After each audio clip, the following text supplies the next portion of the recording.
एक बिरहा उम्मीद बनी है लोग आज के कल्चर पर, आज के जीवन पर सुनाई। लेकिन जब भाईयन का लोगन का फरमाइश रहला, आदेश रहला कि एक गाना 2-3 बार लोगन का डिमांड हो गई। हमारे नेता आदरणीय अखिलेश यादव जी वाला सुनल के चाहता तने हाथ उठाई सबे तब ना तो हम बिरहा गाई। कुल हो 95%।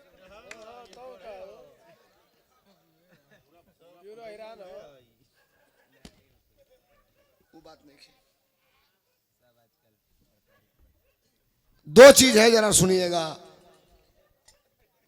ए लड़कों, ए बच्चे सुनो, हम जो बता रहे हैं उसको सुनो। कितनो पढ़बा सा कितनो बढ़बा सा, जो ले सरकार रही तो ले नौकरी मिले वाला बाना है। तो हम जो उनको दोनों के बुझा सा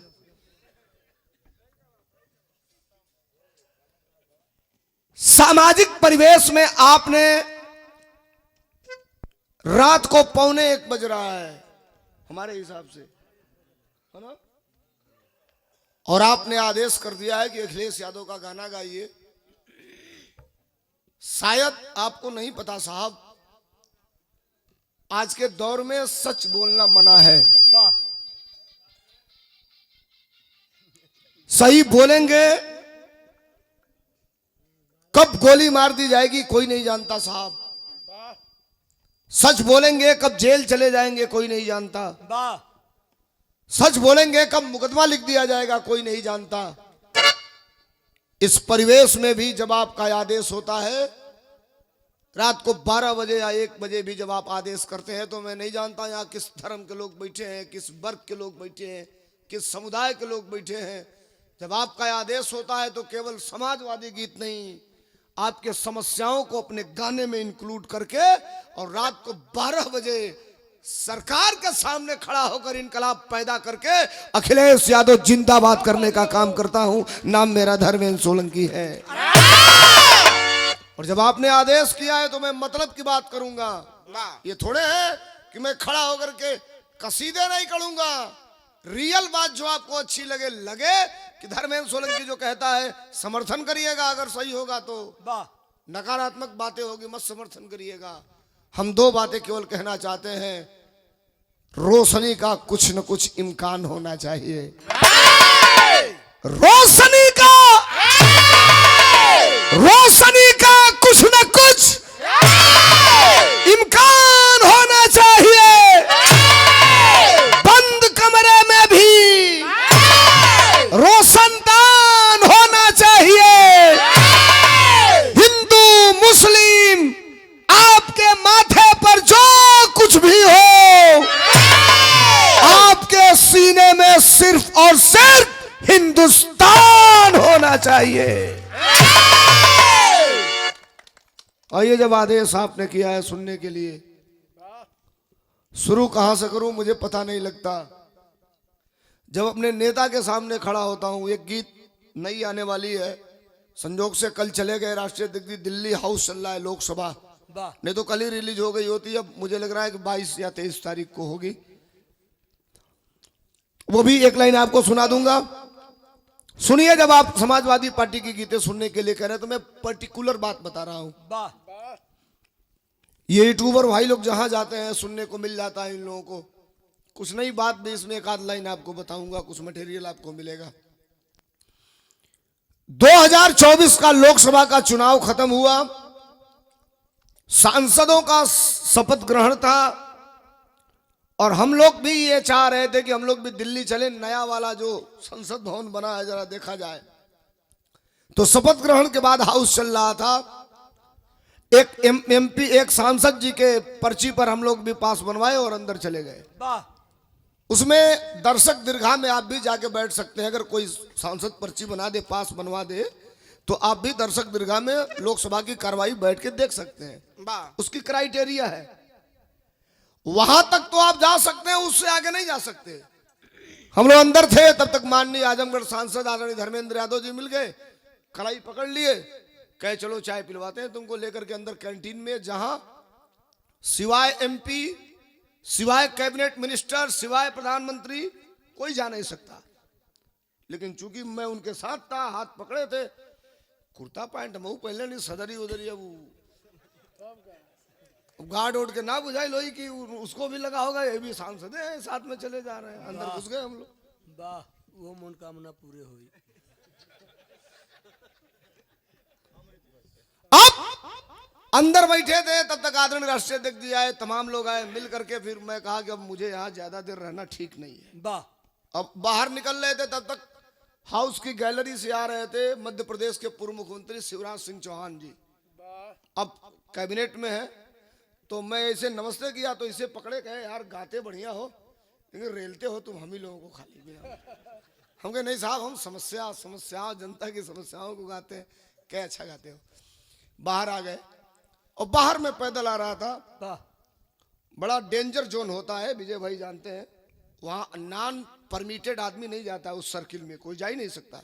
गाड़ियां तो जाती ही नहीं है, जो परमिट वाली होती है वही अंदर जाती हैं। तो बाहर में जा रहा था, तब तक पूर्वांचल की बड़ी पत्रकार है, महिला है, मिल गई। कही सोलंकी भाई, हमने कहा यस। तो कही एक इंटरव्यू हो जाए आपका। हमने कहा हो जाए। तो कही कहाँ? हमने कहा यहीं करिए, सड़क पे खड़ा होके। तो किनारे मैं खड़ा हो गया, वो भी खड़ा हो गई। हमने कहा भाई जल्दी कर लीजिए इंटरव्यू, गाड़ी में दूसरे के गाड़ी से आया हूँ, चल जाएंगे तो फिर मुझे पैदल जाना पड़ेगा 3-4 किलोमीटर। तो कही कि नहीं आप 1 मिनट का सवाल है। हमने कहा पूछिए। तो पहला सवाल उन्होंने पूछा कि सोलंकी भाई एक सवाल का जवाब दे दीजिए, समाजवादियों की पहचान क्या है। हमने कहा ये तो बस सेकंड का जवाब है। कहीं कैसे? हमने कहा स्वामी जी का गमछा जिसके गले में दिखाई दे रहा है, आजकल दूसरे वाले कह रहे हैं जबकि ये अखिलेश यादव वाला है। जकरे गटई में भाई वाला गमछा लोग जाता है, तो सरकारी पार्टी वाले कह रहे हैं बट ये अखिलेश यादव वाला है, दूसरा नहीं है। हालांकि ये है स्वामी अड़गड़ानंद जी का, महाराज जी का प्रसाद, जो राष्ट्रीय अध्यक्ष जी को दिया गया। अब देखिए कितनी बड़ी पॉपुलैरिटी है। अखिलेश यादव ने जिस दिन से इस गमछा को लगाया, इस गमछा की बिक्री ज्यादा हो गई। वाह, हर जगह नहीं तो करी पहले कहाँ ही लौकत रहा, बड़ा कम लोगन की गटई में लौकत रहा। तो हमने कहा जिसके गले में स्वामी जी का गमछा वो समाजवादी। कहीं ना, तू भूलिया रहे हो हमको, आप कलाकार हैं तो आप गाना गा करके बताइए समाजवादियों की पहचान क्या है। हम कहें तो सुनिए। अब गाना के लिए कहिए तो मैं गा रहा हूं, लेकिन सुनिएगा पूरा। मैंने सुनाया कि समाजवादियों की पहचान क्या है, तो नहीं सुनिया लोग बैठल हवा तो 10 मिनट इत्मीनान से। मास्टर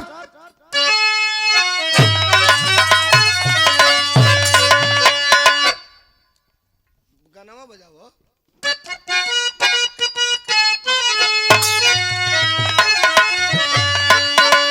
ए अजय कहाँ गई? मास्टरों को हमार जिंदगी रद्द होती है। वाह, कहीं जुगाड़ ये उम्र में कहीं व्यवस्था हो के भाई 1-2 लड़का के माई होगा तो बियाह करा दे। क्या बात है। हमने कहा उस महिला पत्रकार से सुनिए, आप सुनना चाहती है समाजवादियों की पहचान क्या है? अल्लाह हम बताओ तो लिखा बताओ नहीं मास्टर। हम कहने की यही समाजवादियों की पहचान है क्या? जब चले तान का सीना, अरे बन के लड़ा जुर्म से भागी, तो समझ जइहा हो। कली जब चले तान के सीना, बन के लड़े जुर्म से बागी। एक हाथ हर, एक हाथ हर। अब वो माइक लगाई थी मुंह पे, इसे ले ले माइक पीछे। कहीं कि आप गाना गा रहे हैं कि मुंह फोड़ने की तैयारी कर रहे हैं। हम कहले भाई हमन के बिरहिया हैं जा, जितने तेज चिल्लाने जाओ उतने तेज हाथ लात हमने के दोनों चलेला। सुनाया हमने, कहा बताओ नहीं मास्टर। जब चले तान का सीना, और अपन का लड़ा जुर्म से भागी, तो समझ जइहा हो। आपने आदेश किया था, मैं अपने मर्जी से नहीं गा रहा हूं, और आदेश आपने किया है तो 2-4 लाइन जब तक सुनिएगा, समर्थन करिएगा सही बातों का। लगेगा धर्मेंद्र सोलंकी सही कह रहा है तो बाकी किसी चीज से नहीं, समर्थन करिएगा हाथ उठाकर तालियों से। अगली लाइन पर लगे कि ये सही कह रहा है, समाजवादियों की क्या पहचान है, तब मसद। जब चले तान का सीना, अपन के लड़ा जुर्म से भागी, तो समझ जइहा हो, तो समझ जइहा हो, उहे हावे समाजवादी। समझ जइहा हो, उहे हावे समाजवादी। समझ जइहा हो।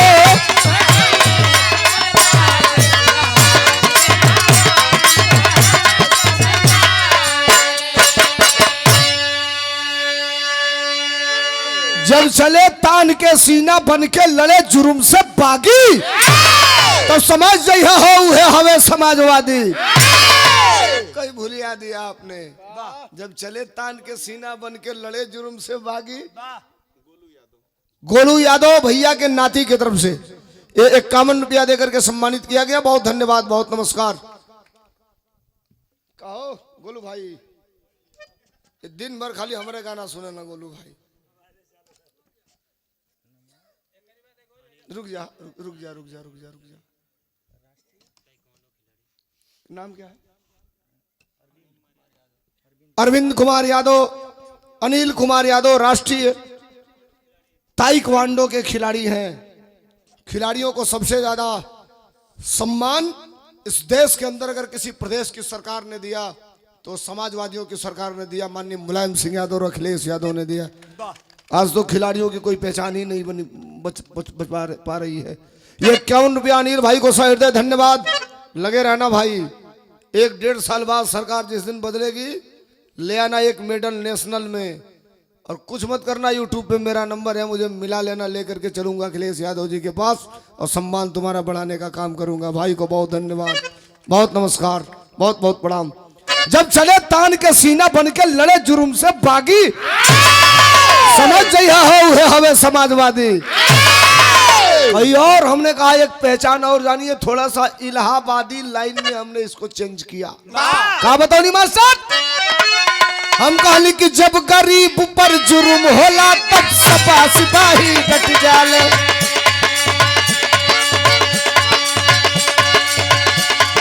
जब गरीब पर जुर्म होला तब सपा सिपाही डट जाले। कोर्ट कचहरी थाना पर वो गाड़ के खूंटा अड़ जाले। अरे बिन स्वार्थ का करे पैर भी सपा कई है नीति हवे। छोट मान सब ही से अखिलेश यादव का प्रीति है। सवाल किया कि आपकी सरकार थी 12 से 17 तक, आपने काम क्या किया था? हम कहीं काम 4 लाइन में 40 को काम बताई। कई 4 लाइन में कैसे 40 को? हम कहीं सुनिए मैडम, अखिलेश यादव की उत्तर प्रदेश में सरकार थी तब जब सत्ता में सपा रहे तब फ्री दवाई हो। जब सत्ता में सपा रहे तब फ्री दवाई होते रहे। अखिलेश यादव की सरकार में हॉस्पिटल में 100 गो जांच फ्री रहे। 100 गो जांच 1 रुपया की पर्ची पर। इतने घड़ी हॉस्पिटल में कुकुर कटले का सुई नहीं खे मिलत। आदमी के तो बात छोड़ल जाओ, कुकुर का काट दे और जो मोटकी सुइया पहले ढोड़ी में लागे, अब तो ही काने पर लागत। पहले कुकुर कटले से लोग ना डरा, ओकरी सुई लगले से लोग डरा। घोरिया के चारों रही ढूंढिए के 14 गो वही में घुसा है यार मुटकी निडिल वाली। तब हम कहीं सुनिए, अच्छा इतने लोग बैठे हैं, तनी कस के बोलिए लोग। अब बैठिए गई हवा लोग, सुनते हवा लोग। तो 2012 से 17 ले उत्तर प्रदेश में अखिलेश यादव का सरकार रहे। तनी करेजा पर हाथ रख के सब जानी बोलिए लोग। एमे विरोधी के बैठल है वो सही है बोली, हमारी खातिर मत बोलिए लोग। पूछा तनी सही बोलिए लोग। अखिलेश यादव की सरकार में यूरिया खाद बोरा में को किलो मिलत रहे? को किलो? अयोब को किलो मिला था? रुको रुको, धरबा मोबाइल तनी खड़ा हो तू मर्द तो नहीं, तू हर से मिलल वाला का? पुरान माल वाला हुए कहा 45 किलो मिलता, मिलती है 40 किलो। बिहार में 39 किलो। गड़बड़ी बा कि हमने के बुझत तो ले लूट के लेके भाग जाता ना सर। ला मिला था 40 है, जानी वो नहीं कहत कहता 45। कहो तो 45 किलो मिलता है और सुधार लो। अच्छा ठीक बा। एक दिन मैं चैनल पे था डिबेट में, सरकारी पार्टी के प्रवक्ता थे, हमने कहा आप लोग चोरी करते हो, कहा कैसे, हमने कहा 10 किलो खाद चुरा लिए, कहा हमने कहा 10 किलो खाद चुरा लिए, कहा चुराया नहीं भाई, वो जानवा कपड़ा पर ढोवत का बड़ा भारी रहे तो 10 किलो निकाल के हल्लुक को दे दिया। हम कहना जा चलो 10 किलो खदिया निकाल के हल्लुक को दिया लोग, तो 10 किलो खदिया का दमो तो कम होके के चाहिए, 50 से 40 भइल, 10 किलो का दमो तो कम होके के चाहिए, दाम कम भइल, खादी का 10 किलो दाम कम भइल बोरा में, खादी का दाम नहीं कम हो, दाम उतने, खाद 10 किलो कम। हम कहे कि अखिलेश यादव की सरकार में होता क्या था मास्टर, जब सत्ता में सपा रहे तब फ्री दवाई होते रहे, नहर का पानी फ्री रहे और फ्री सिंचाई होते रहे,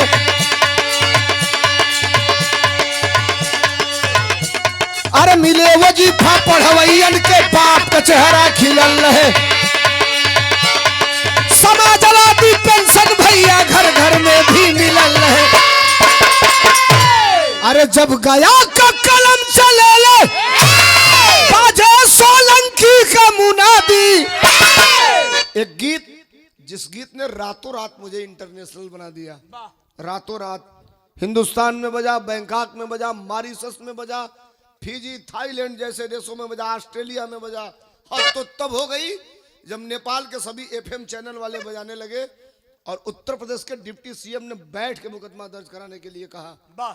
एक गीत जिस गीत ने इस मुकाम पर ला करके खड़ा किया कि आदरणीय उत्तर प्रदेश के लगभग 15 जिले के जिला अध्यक्षों ने कहा कि अगर इस पे मुकदमा होगा तो हम सड़क पर बैठेंगे।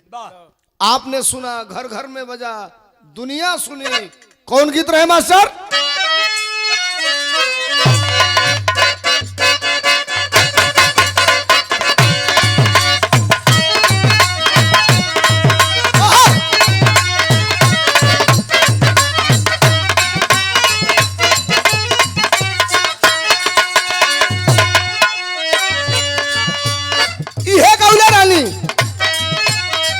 एक वो घरी गौली या जुओ गावत नहीं झौले जी अब तौले गाई का मास्टर,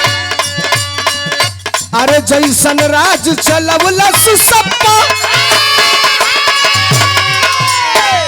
अरे जैसन राज चलवलस सप्पा वो परिवेश ना होई, जैसन ओहो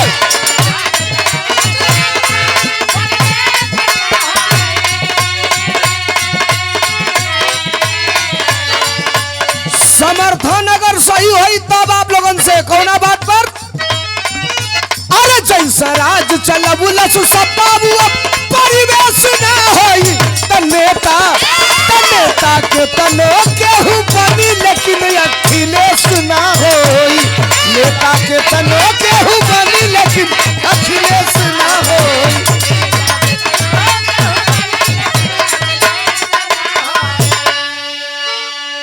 एगो गाना हमार बा, हमारा बुझाता है अंतिम गीत गा रहा हूं, सुनिए, इसके बाद बिरहा की तरफ लेकर के चलूंगा। मुझे लग रहा है कि सरकारी पार्टी वाले लोग भी जब कहीं संघर्ष करते हैं तो उनको कोई गाने नहीं मिलता है, आकर के खटाक दे मेरे वाले गाने को ही लगा देते हैं स्टोरी, हालांकि उनमें दल का नाव नहीं खे तो वो कुल पर चल जाला लही जाला, दुनिया सुनती है। मुझे लग रहा है कि भारत के अंदर राजनीति और सोशल मीडिया में जितने भी लोग होंगे अगर मोबाइल चलाते होंगे तो एक ना एक बार जरूर इस गाने पर रील बना होगा या स्टोरी लगाए होंगे, दुनिया सुनती है। कौन गीत मास्टर? नहीं रुकेंगे नहीं झुकेंगे लगे हुकूमत सारी,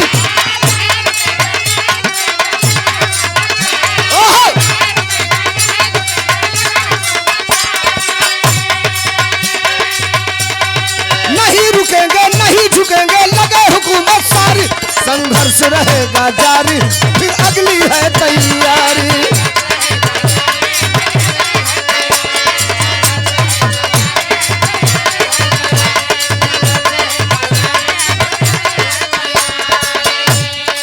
और ये कह के बंद करूंगा, बिरहा की तरफ चलूंगा, तनी सुनी हालो। भले ही सत्ता कोई संभाले इस उत्तर प्रदेश का,